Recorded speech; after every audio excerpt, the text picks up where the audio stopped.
Hi, this is Father Larry Duncklee. I'm here at St. John's in Riverhead, and I came to just speak with you a little bit about what's going on and questions that have come in. All of you might remember occasionally when you go to a doctor, say open up and say Well, we want to open up and say we're with God and with God's people. There's also the one that you might remember. Here is the church, here is the steeple, open the doors and see all the people. Well, we want to do that. We want to open the doors and see all the people. So let's talk about this situation. Let's talk about what's going on. Recently, the governor announced that worship services can begin again, but only with 10 people or less. So we could do weddings, baptisms, funerals, but with less than 10 people. I want to clarify a few issues and explain what's happening here at St. John's. Let me begin by saying I got this idea from a friend, brother priest, Father Mike Petrano, the pastor in Sacred Hearts in Southampton. He's excellent in what he does. So, Mike, if you're listening, good job. First, the phrase, open up the churches. This church has been open all the time, every day from 7 in the morning almost or so, except that I have to do it, then I get a little bit later, and 5 p.m. it closes.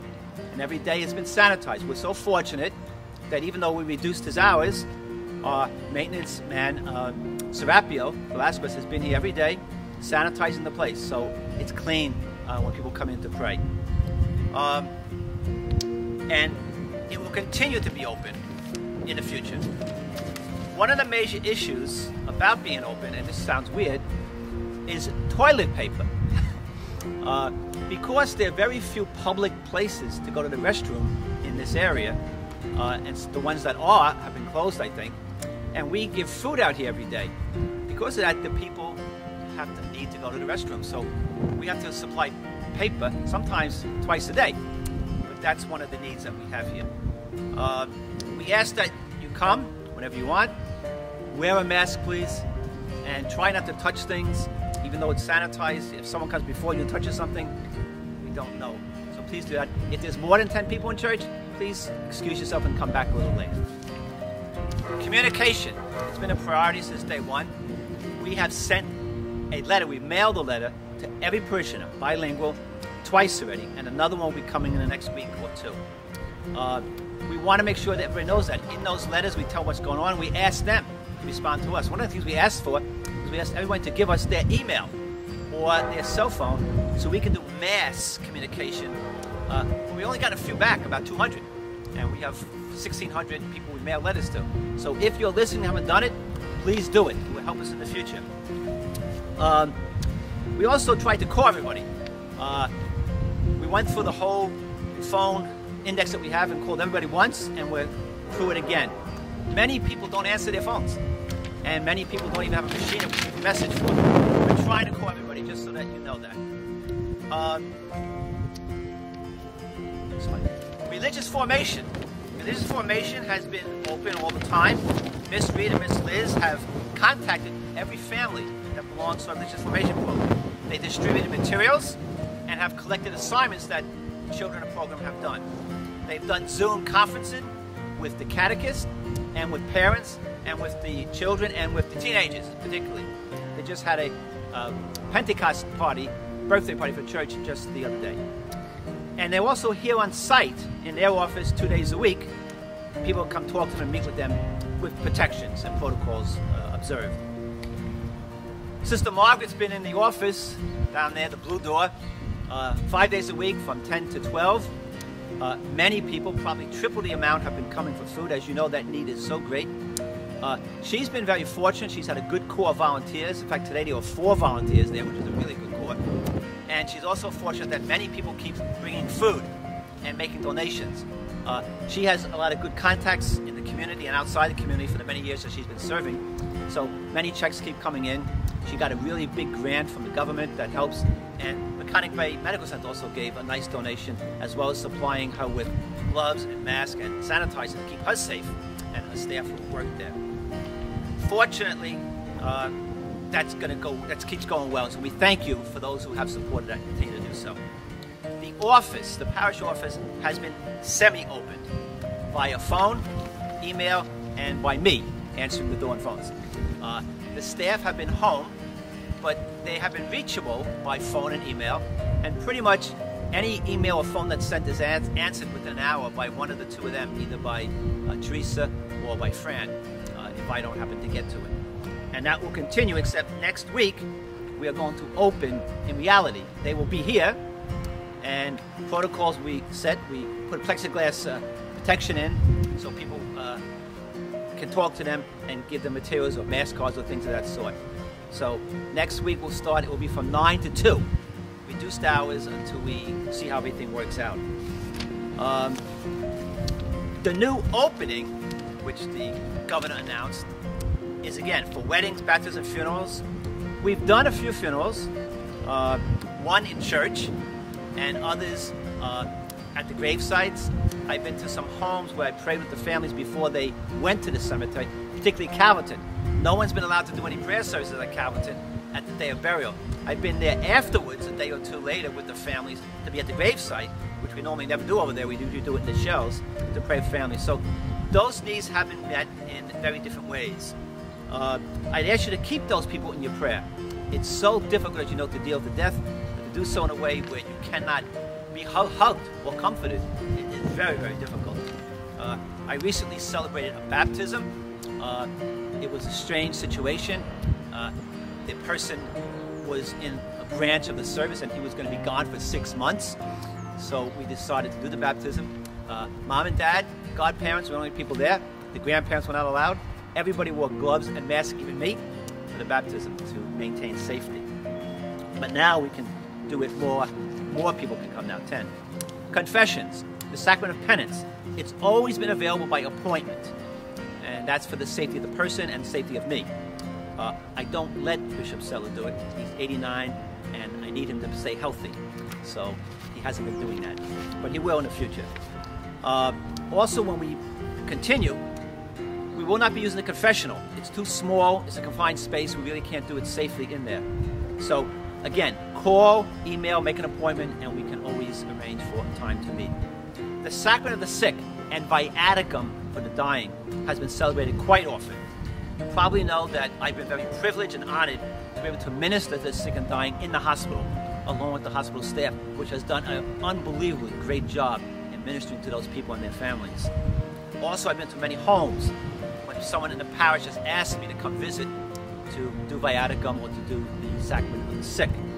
In case you don't know, many Catholics don't know, it is a requirement for every Catholic to receive and seek Viaticum, food for the journey, the Eucharist for the journey, before they die, while they're conscious, so they can participate in this beautiful sacrament, pray for, perhaps celebrate the Sacrament of Penance. So if you know someone, or if you yourself are sick and on the way back to God, call when you're still conscious so we can celebrate those sacraments worthily and with great reverence.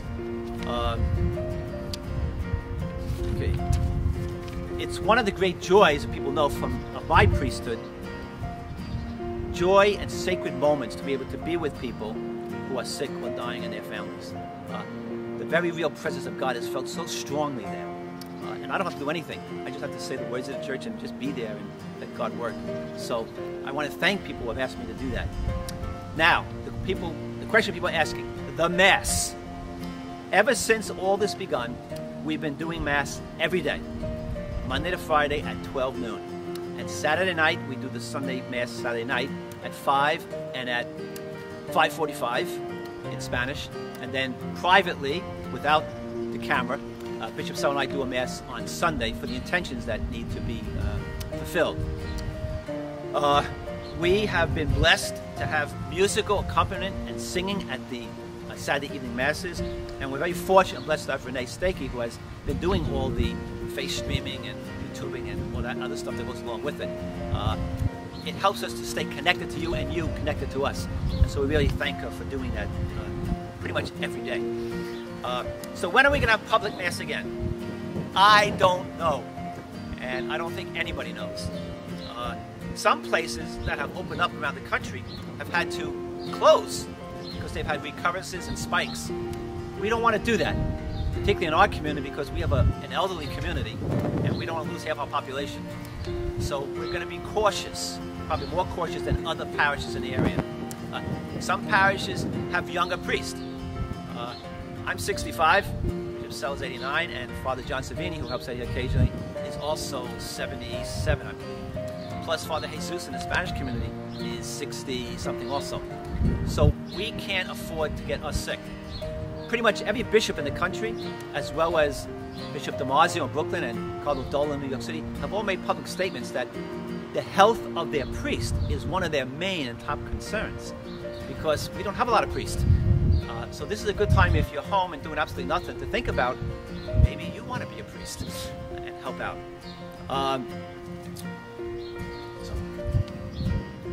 Some dioceses like Milwaukee has pushed back their opening date because of the situation that's going on. What are some of the concerns? Well, how do we properly disinfect the church between services? How can we manage a limited number? Once the church reaches that number, the door has to be locked, no one else can come in. We have to do that. So how do we do that? How do we arrange for that and plan for that? Particularly with the Hispanic community, where there's about 700 people. So we're probably going to have 3 masses or figure something out. Some people have asked about outdoor masses. Our situation is not like other churches. We have 3 different parking lots. To be able to properly, reverently minister to 3 sides is really impossible to do. So we're not going to do that. And besides that, even if you have an outdoor mass, you still cannot receive communion. And the purpose of gathering people together is to celebrate the communal nature of our faith in our church. And just remember, Bishop Barras and many other bishops around the country have removed the obligation. You do not have to go to church. It's no sin at all. And I think that's going to continue to the end of July and may be extended. We should also recall from history that the regular reception of the Eucharist is really a more recent thing in the church. It began in the beginning, and pretty much every day or every week they celebrated the Lord's Supper and received. But as it went on, it became more of a worship, not a participation and receiving. In fact, in the Middle Ages, certain groups, like for instance, the Poor Clares, a religious group of sisters, they only received 6 times a year. The Dominicans, only 15 times a year. And the Third Order of St. Dominic, only 4 times. St. Louis, the great saint from France, only received 6 times a year. And St. Elizabeth, one of the great saints and doctors, teachers of the church, only received 3 times a year. However, adoration was so powerful. It's in that time that Thomas Aquinas, which I chose for my confirmation name, really wrote the songs for adoration that we still sing. So the church is open for adoration of the Lord in the Blessed Sacrament. Jesus himself is present there for us all the time. Maybe this is a great time to continue to develop your appreciation for being present to the Lord Jesus Christ, who's always present to us. So to wrap this up, the church is open. The office is now open. Our outreach and religious formation is operating. Sacraments are available. I deeply miss seeing you all in person, and maybe you miss seeing me too. I hope that we are able to be back together soon in a wise and safe way. Keep praying for and showing appreciation to all who are serving others in this pandemic, especially those in the healthcare emergency settings, as well as those supplying the essentials, especially food and other services that we need. Get outside every day for a walk, or just open your window, stick your ear out, and breathe that pollen-filled air. Cough a little bit, and then enjoy the rest of the day. And really, keep safe. Keep me, keep Bishop Sella, keep all of us in your prayers, and pray for one another. Have a great day and a better tomorrow. God bless you. Adios.